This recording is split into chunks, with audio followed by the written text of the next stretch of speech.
Namomoro na mga kababayan si Harry Roque. Malamang sa malamang in the coming days, alad ka rin na po siya ng Interpol. Pabalik dito sa Pilipinas. Ayaw mong uwi dito, o di pumasok ka na lang dyan sa kulungan din ni Digong para magkasama kayo. At may kasama din si Digong, taga-timpla ng kape. Press briefing ni Yussi Castro. Yusek, about the issuance of arrest warrant against former presidential spokesperson Attorney Harry Roque. Ang sabi po niya Hindi namin sinasabi na bangag ka na nga. Pero kinakailangan sagutin at ang pinakamabuting sagot ay ang hair follicle test.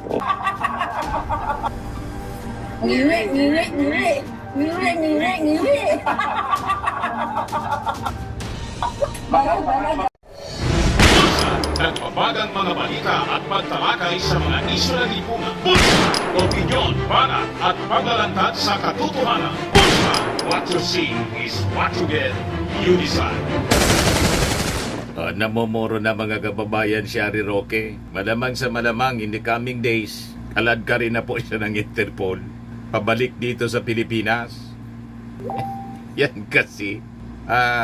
Pakinggan mo kasi yung advice sa'yo ni Atty. Panelo. Harapin mo niya yung kaso. Sumuko ka na, Atty. Harry Roque. Nag-react na mga kababayan yung Palasyo Malacanang kasi siyempre tinanong ng member ng Malacanang Press Corps yung sinasabi ni Panelo. Parehas din yung sinabi ni Yussi Castro, walang political persecution. Tinatanong ka kasi kung saan galing yung yaman mo, yung prinamis mo sa Congress, hindi man natupad na isasubmit mo yung mga dokumento. May relation sa yung statement of assets and liabilities. At sabi ng Palasyo Malacanang, hindi lang niya ito na qualified human trafficking ang kaso na kinakarap ni Harry Roque. May kaso pa niya itong land grabbing. Sabi ko sa inyo, patong-patong na kaso ang kinakarap po ni Atty. Harry Roque.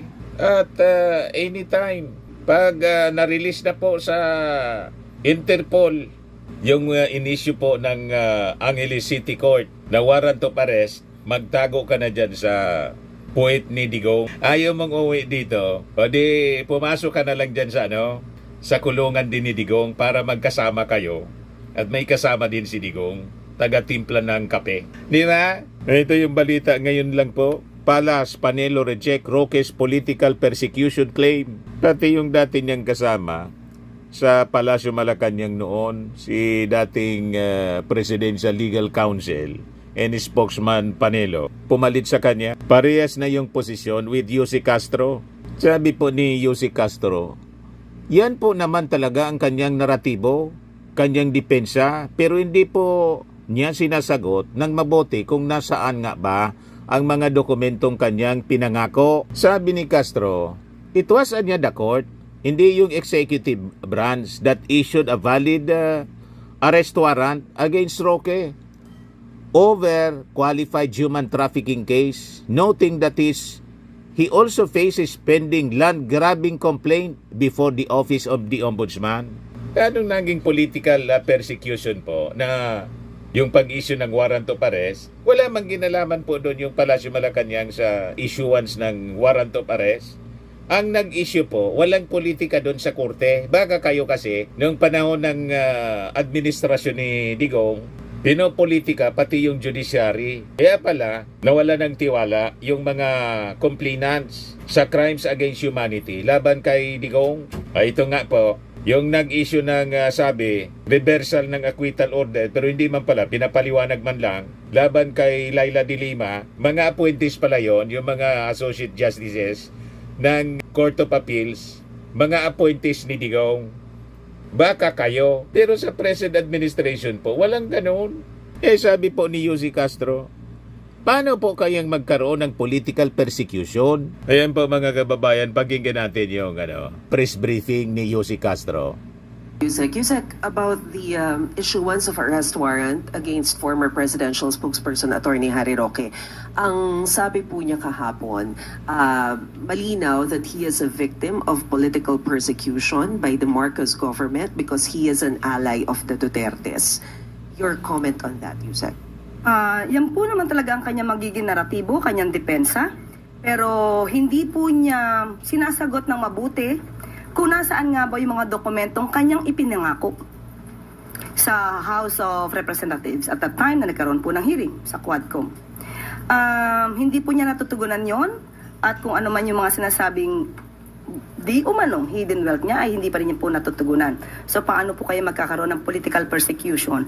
At tandaan po natin, korte mismo ang nag-issue ng valid warrant of arrest patungkol po sa kaso ng qualified human trafficking.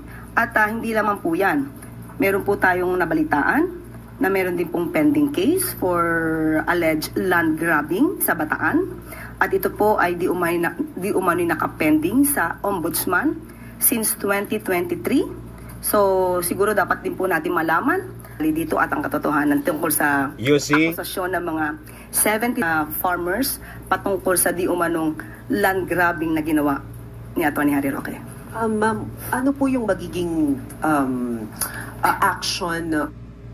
Human trafficker, land grabber, mabibigat po na kaso. Yung qualified human trafficking, non-bailable. Kaya ayaw niyang sumuko kasi hindi man siya makakapag-bail. Non-bailable crime. Yung kanyang kaso, mga kababayan. Tapos, land grabber pa pala itong siya, Nireklamo ng 77 farmers, mga kasabwat po, yung mga pogo investors, gustong pakyawin yung mga pag-aari, mga kababayan ng mga farmers. And most of these mga kasabwat, mga Chinese. You see, ganun katindi ang kinakasangkutan ng mga kaso ni Harry Roque. Pagkatapos tinuturo yung ating Pangulong Bongbong Marcos na nagsasayaw-sayaw si Roque sa pangangalaska sa ating Pangulo. Bangag, bangag, bangag.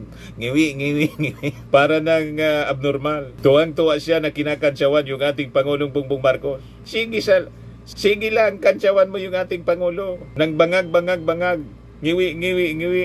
Baka pagdating ng oras, pag kinaladkad ka na ng Interpol, magiging ngiwi-ngiwi ka dyan sa kulungan. At siguradong lilingkising ka ng mga bangag na mga kasama mo sa kulungan. Di ba? Lilingkising ka. Baka mabuntis ka doon ng mga, di ba gano'n ang nangyayari sa pag nakukulong po? Maraming ganyan na mga priso.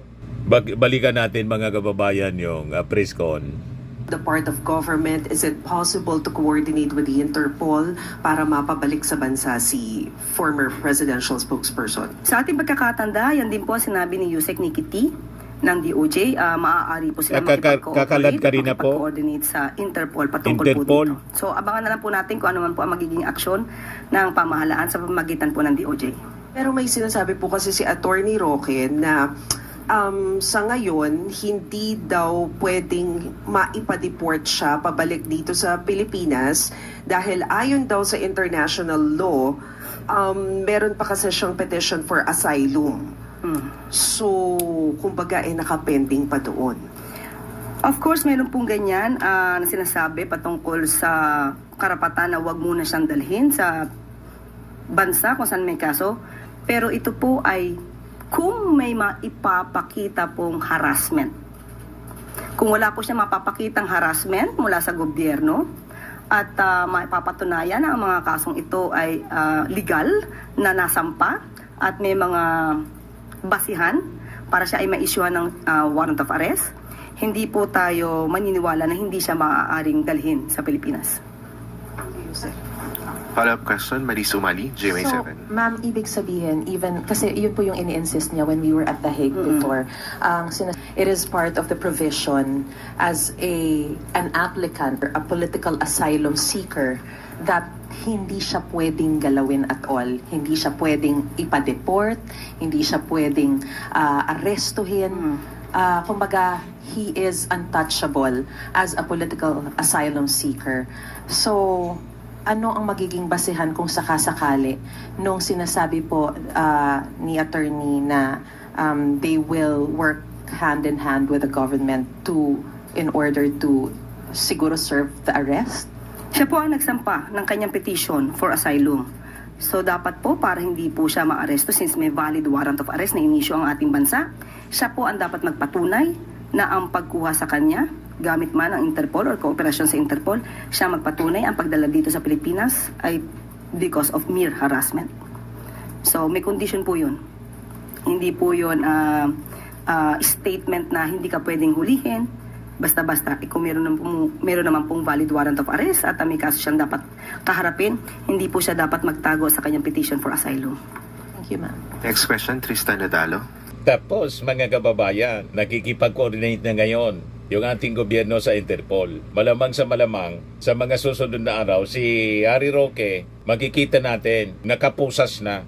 Hindi man siya itutulad, mga kababayan, sa dating Pangulong Digong Siguro. May pa siya, may special treatment yung ating mga authorities. Siyempre, dating Pangulo, trinatong maayos. Pero ito, sa dami ng katarantaduan na ginawa nito at pang-alaska sa ating Pangulong Bongbong Marcos, malamang pag inaresto ito, mga kababayan ng Interpol, itatali nito yung mga kamay. Itali sa lieg. Maliman na niya, Mr. Maravillas, di ba yung pinupusasan? Kung hindi nasa harap yung kamay, ganyan, sa likod. Kahit saan, itali sa harap o sa likod. Importante, mga kababayan, kaladkarin na to. Kasi walang kadala-dala, walang tigil sa pangalaska sa ating Pangulo. Bangag, ngiwi. Para maturuan ng leksyon, mga kababayan, ng lukong ito. Parang hindi abogado. Abnormal, mga kababayan, kung mag-isip. Isip bata. Walang bukang bibig siya, bangag. Bangag ka ba? Bangag ka ba? Hindi namin sinasabi na bangag ka na nga. Pero kinakailangan sagutin at ang pinakamabuting sagot ay ang hair follicle test.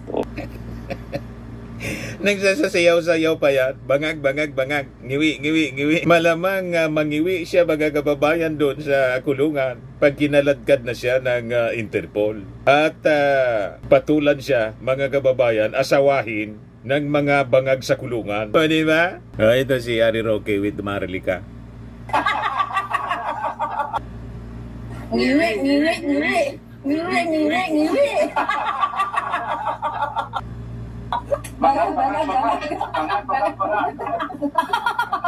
Sabi ng matatanda, ang sobrang katuwaan niya, nauwi sa sobrang iyakan. Ngayon niya, tatawa-tawa ka, sobra yung tawa mo. Ang kapantayan niya yan, yung sobrang iyakan. Pag kinaladkad na si Atty. Harry Roque, pati itong si Marlica, may kaso ito, inaanting na rin ito ng Pag lumabas na yung warrant of arrest, may mga pending warrant of arrest na rin si Marlica kasi may mga previous cases. Mag-iiyakan sila, mga kababayan, sa kakabangag-bangag, ngiwi. Ituloy lang ninyo ang pangangantyaw. Aabutin kayo't aabutin ng mahabang kamay ng batas. Yung kaso ni Harry Roque, non-bailable po. At sigurado, may kopya na, mga kababayan, yung Interpol, yung representative ng Interpol. Ang dali po na mag-release ngayon through electronic, digital, online. Di ba? Ganun lang po, mga kababayan. Kaya sigurado, magtatago na to ng todo, di na to lalabas. Iwan ko kung maglalay pa si Harry Roque. Kasi baka monitor, mga kababayan, ang kanyang location. May mga technology kung paano i-monitor saan, mga kababayan, na lugar nag-upload itong si Atty. Harry Roque. Di ba? At isang araw makikita ninyo po, nakapusas na to at iiyak-iyak.